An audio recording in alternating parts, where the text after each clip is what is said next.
तुम पूर्ण परमात्मा, तुम अंतर्यामी,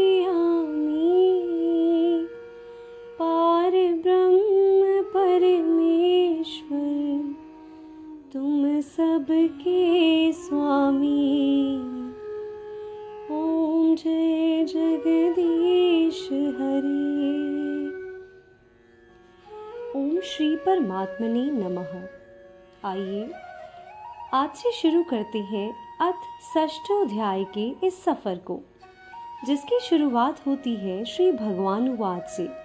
श्री भगवान बोले, जो पुरुष कर्म फल का आश्रय न लेकर करने योग्य कर्म करता है, वह सन्यासी तथा योगी है, और केवल अग्नि का त्याग करने वाला सन्यासी नहीं है तथा केवल क्रियाओं का त्याग करने वाला योगी नहीं है। हे अर्जुन, जिसको सन्यास ऐसा कहते हैं, उसी को तू योग जान, क्योंकि संकल्पों का त्याग ना करने वाला कोई भी पुरुष योगी नहीं होता।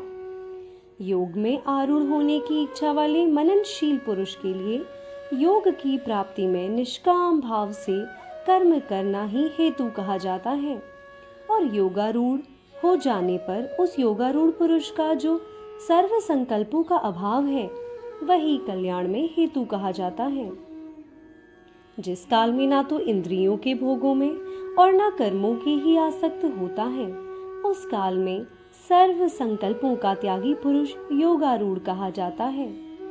अपने द्वारा अपना संसार समुद्र से उद्धार करें और अपने को अधोगति में ना डालें, क्योंकि यह मनुष्य आप ही तो अपना मित्र है और आप ही अपना शत्रु है।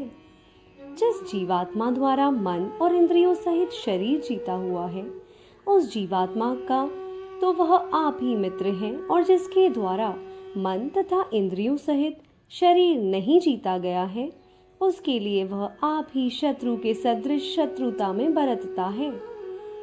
सर्दी गर्मी और सुख दुख आदि में तथा मान और अपमान में जिसके अंतःकरण की वृत्तियां भली भांति शांत हैं, ऐसी स्वाधीन आत्मा वाले पुरुष के ज्ञान में सच्चिदानंदन परमात्मा सम्यक प्रकार से स्थित है, अर्थात उसके ज्ञान में परमात्मा के सिवा अन्य कुछ है ही नहीं।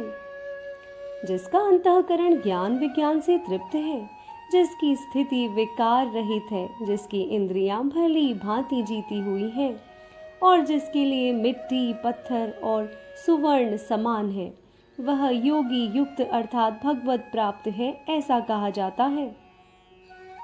सुहृद, मित्र, वैरी, उदासीन, मध्यस्थ, द्वेष्य और बंधुगणों में, धर्मात्माओं में और पापियों में भी समान भाव रखने वाला अत्यंत श्रेष्ठ है।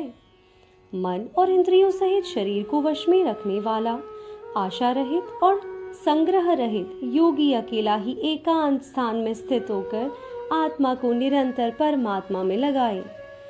शुद्ध भूमि में जिसके ऊपर क्रमशः कुशा, मृगछाला और वस्त्र बिछे हैं, जो ना बहुत ऊंचा है और ना बहुत नीचा, ऐसे अपने आसन को स्थिर स्थापन करके उस आसन पर बैठकर चित्त और इंद्रियों को, क्रियाओं को वश में रखते हुए मन को एकाग्र करते अंतःकरण की शुद्धि के लिए योग का अभ्यास करें। काया, सिर और गले को समान एवं अचल धारण करके और स्थिर होकर अपनी नासिका के अग्रभाग पर दृष्टि जमाकर अन्य दिशाओं को ना देखता हुआ ब्रह्मचारी के व्रत में स्थिर, भय रहित तथा भली भांति शांत अंतःकरण वाला सावधान योगी मन को रोककर मुझ में चित्त वाला और मेरे परायण होकर स्थित होवे। वश में किए हुए मन वाला योगी इस प्रकार आत्मा को निरंतर मुझ परमेश्वर के स्वरूप में लगाता हुआ मुझ में रहने वाली परमानंद की पराकाष्ठ रूप शांति को प्राप्त होता है। राधे राधे।